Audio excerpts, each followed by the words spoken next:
Public cannot be controlled. Get organized. Learn to be active. Never be exploited. It takes one spark to light a fire, but here are 10 sparks that terrify the 1% because they actually work. Number one, ditch your bank for a local credit union. Banks exist to make profits for their shareholders. Local credit unions do not. They are nonprofit. Man, I have a local credit union and they suck. The service sucks. There's so many problems with them. The convenience is not there. I also have Chase, and Chase is convenient as hell. So what this guy is saying is true and right. It's just that people aren't going to choose that because it's not going to work as good. And I think it's set up that way, you know, to drive you into these major corporations. You know, it's there goes the system, you know. The smaller banks and the credit unions, you know, are the ones that, you know, you can support and try to build those up. But then what happens if they become big enough, you know, to actually compete with a bank like Chase? Then they probably start behaving just like Chase. They have lower rates and lower fees too. Number two, They don't have lower fee. I pay more fees at the credit union than I pay at Chase. And the interest rates are higher. I have a credit card with them. They just raised recently, I just got an email that said they raised the interest rate on my credit card. Your local mutual aid network, or start one if there isn't one where you live. Real change starts with neighbors. Plus, building your local network is going to be crucial over these next few years. Number three, use your library like it's a second home. It's a building literally full of free resources that they want us to pay for elsewhere. Plus, librarians are low-key revolutionaries. Talk to them. Number four, if applicable. Local is the answer to everything. And I also agree that libraries are a great resource. And that's the reason why they're defunding them. Trying to get them up out of there. It's very sad. Take advantage of the libraries while you can, because it looks like they're on their way out. Join your local tenants union. Nothing scares landlords more than organized renters. When we know our rights and stand together, the power dynamic shifts fast. Number five, join a bulk buying group. Cut out the middleman and watch your grocery bill drop. Number six, join your local buy nothing group. Watch things magically appear when you need them. Also, get rid of the scarcity mindset that capitalism thrives on. Number seven, I'm biased in this one, but buy local whenever possible. 68 cents of every dollar that you spend locally stays in your community compared to 43 cents when you don't shop locally. 8, support citizen journalists and independent media. Somebody else is not paying the bills for these people. Number 9, start a freedom school. Weekend education programs teach financial literacy, labor history, community organizing. Informed communities are dangerous communities. For the 1%. Number 10, boycott the big guys, boycott Amazon and Walmart. These places do nothing for your local economy. It only takes one spark to light a fire, but here are... Yeah, man, these were good takes right here. I just don't see people stop ordering from from Amazon. Like they're addicted to it. They're not willing to let that go. Like, when we talk about climate change and we talk about other stuff, and it's like, you know, people are personally going to have to change their lifestyle. They're going to have to change their habits. And I just think that most people don't want to have those conversations. I want to go through his little thing again and make comments on each one, because some of them was really good. Hold on, let's play this again. 10 sparks that terrify the 1% because they actually work. Number one, ditch your bank for a local credit union. Banks exist to make profits for their shareholders. Local credit unions do not. They are nonprofit. They have low. And another thing, the banks are still going to make money regardless. You know, they have their investments or whatever. And we live in a capitalist culture, and it's all about capital. And who has capital? Freaking banks. As long as they have capital, they're going to keep on winning, whether we put our money in their banks or not. Lower rates and lower fees too. Number 2, join your local mutual aid network, or start one if there isn't one where you live. Real change starts with neighbors. Plus, building your... The mutual aid thing is so cool, man. And people have been talking about that more and more. I would like to find out more stuff about that. I wonder if there is something like that in my area, you know. Like, I know we have like food banks and stuff like that. But what if people could do that themselves, like within like an apartment complex, like smaller little food bank that is in your apartment complex, and everybody in your apartments can use it whenever they need it, and everybody in your apartments are the ones who, donate to it when they have excess. And it's like that would be so cool, man. Other kinds of deals like that related to paying the light bill or paying your rent or whatever, you know, have like a pool of money, like have little fundraisers, you know, and different people within the apartment complex can do the fundraiser and, raise money and put the money in the pool, and it'll be for everybody. But everybody has to participate in raising money, you know, stuff like that. Like, and if, each apartment complex did that, and each like neighborhood and each city and each state and stuff like that, like,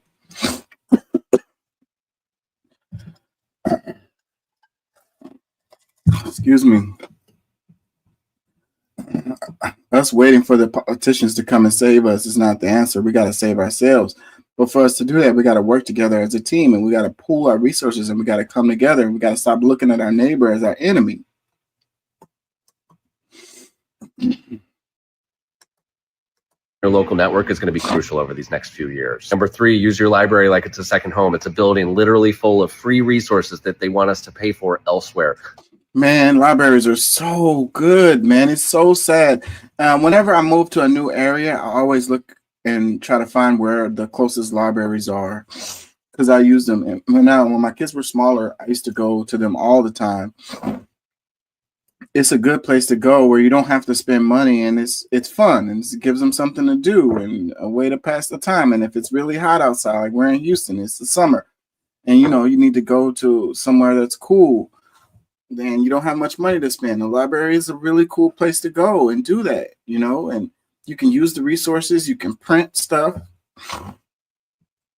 You can look up stuff on the internet. You can apply for jobs, or just simply read books and learn stuff, and, research stuff, something that you need to learn something about, maybe to further your career or to further yourself personally or whatever.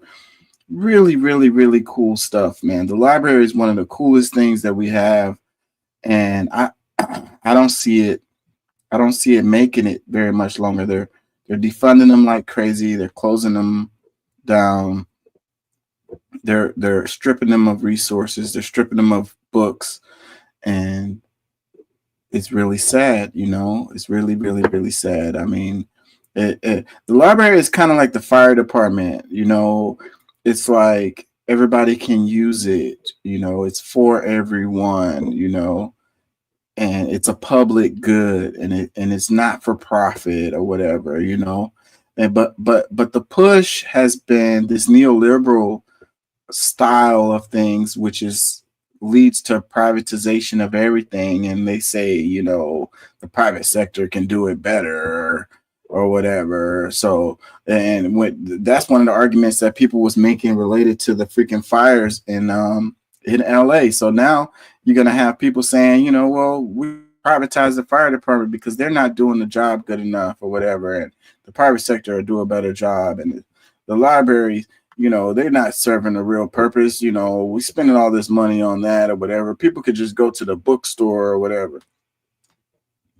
Your local schools too, like your community colleges, they all have libraries in them too, and they have other resources that you can use. And I use them all the time. I'm telling you, all the time.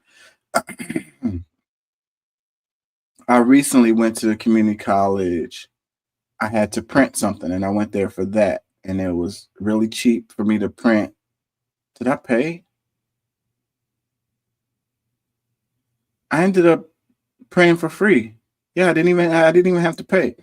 And and I was applying for a job or something. I don't remember. I had issue because I couldn't do it here. It was I needed to print something, and it was something else that I couldn't do at the house. I don't know. And I went to the community college. It's not that far away from here, and I used it. And I used to go to community college. That's why I know it's there. So that's the thing about knowing about resources too. Like, people don't know that everybody can go to these resources like a community college You don't have to be an active student or a past student to use these facilities. They have stuff there that's for everyone, community stuff.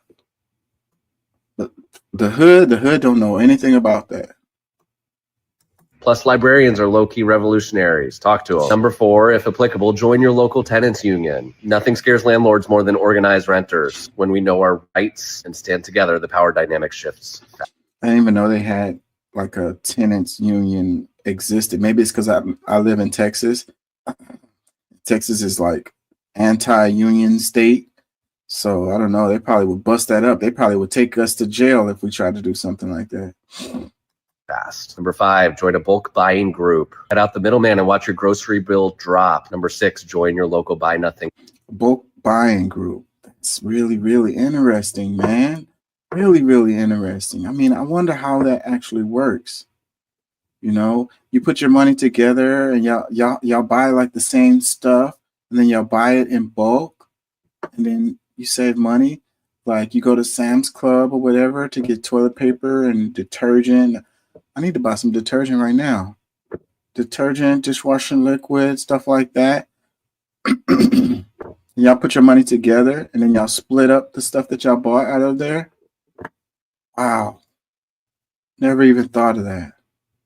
Group. Watch things magically appear when you need them. Also, get rid of the scarcity mindset that capitalism thrives on. Number 7, I'm biased in this one, but buy local whenever possible. 68 cents of every dollar that you spend locally stays in your community compared to 43 cents when you don't shop locally. 8, support city.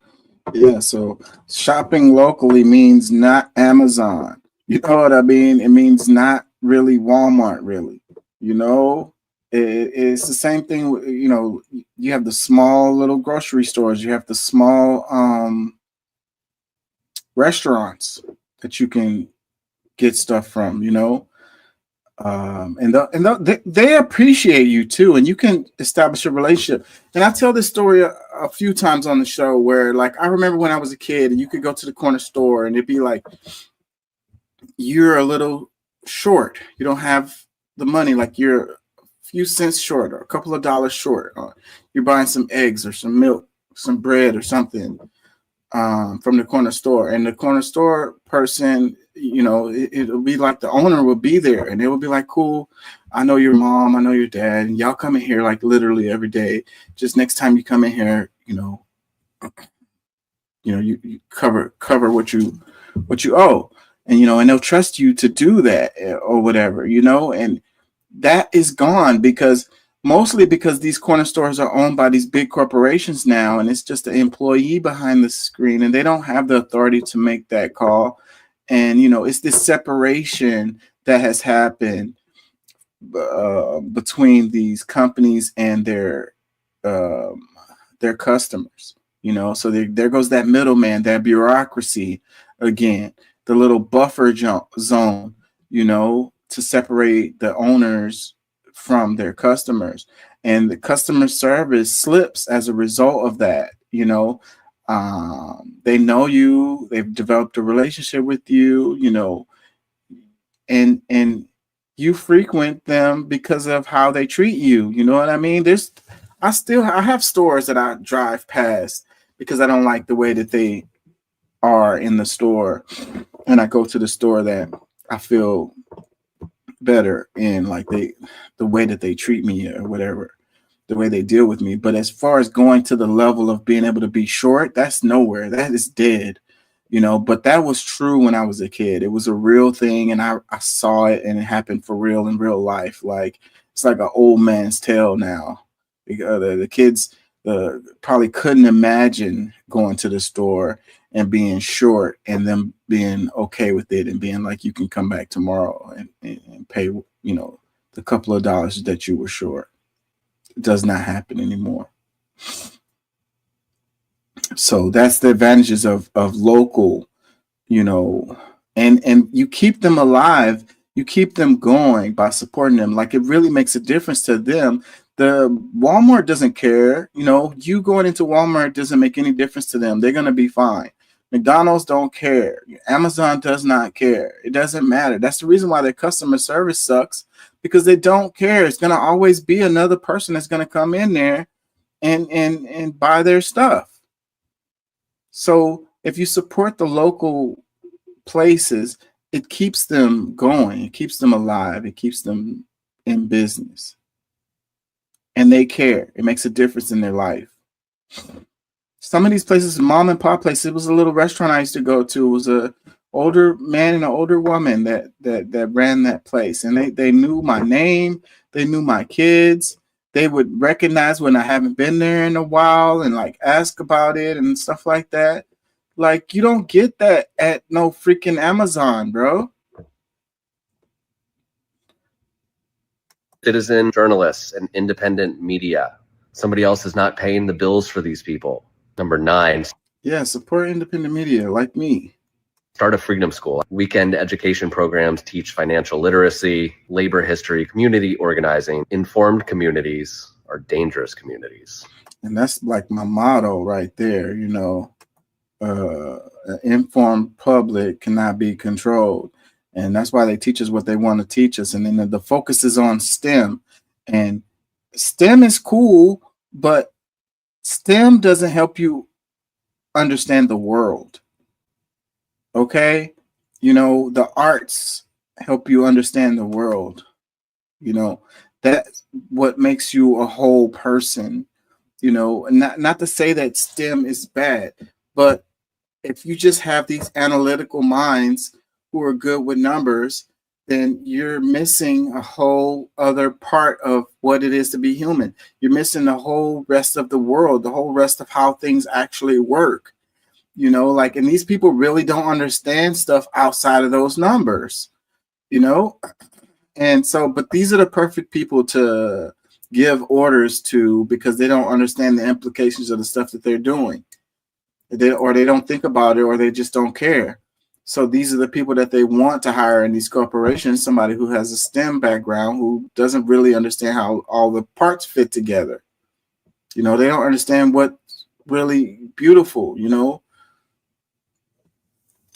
So that's why the system, the school system, you know, it's miseducating us because it's just educating us on STEM, you know, and they're making that what's important. So how much money you're going to make, or you're going to make a good job, you know, you want to do STEM, you want to do engineering or whatever, you know.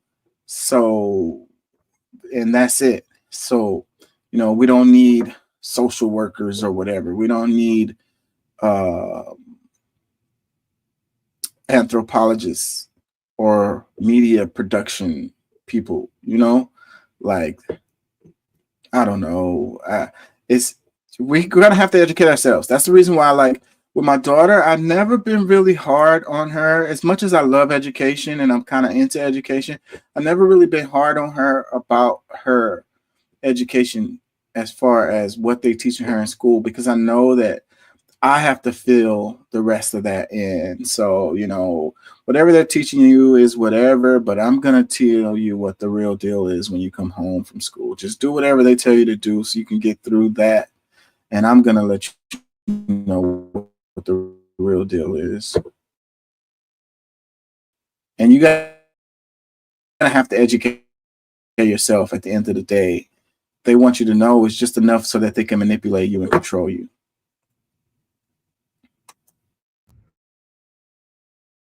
For the 1%. Number 10, boycott the big guys, boycott Amazon and Walmart.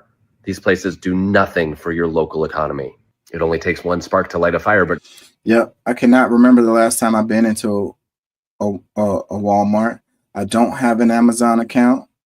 I've never ordered something from Amazon. And I'm not saying that I'm better than anybody else. And maybe I'm just behind the curve and old school and missing out, which could be the case. Sometimes I feel that way when it comes to Amazon. But I know I'm not missing anything with Walmart. The people that go there, like, it'd be a bad experience every time. Like, I'll completely pass on Walmart, and I feel like I'm not missing a thing with that.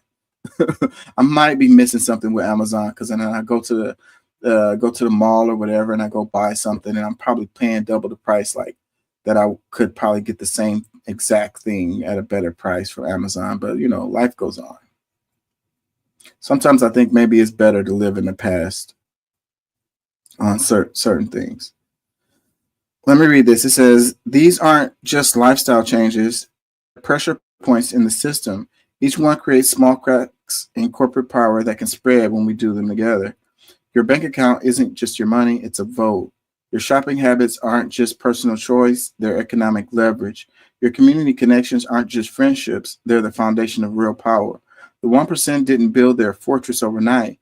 They did it one legal loophole, one tax break, one corporate merger at a time. We can unbuild it the same way. This isn't about individual actions versus collective power. It's about building the networks and resources we need to take bigger action together. Start where you can, find others, do the same. I love this post, man. I love this right here. This is great. Good work, Dr. Norton. Good job.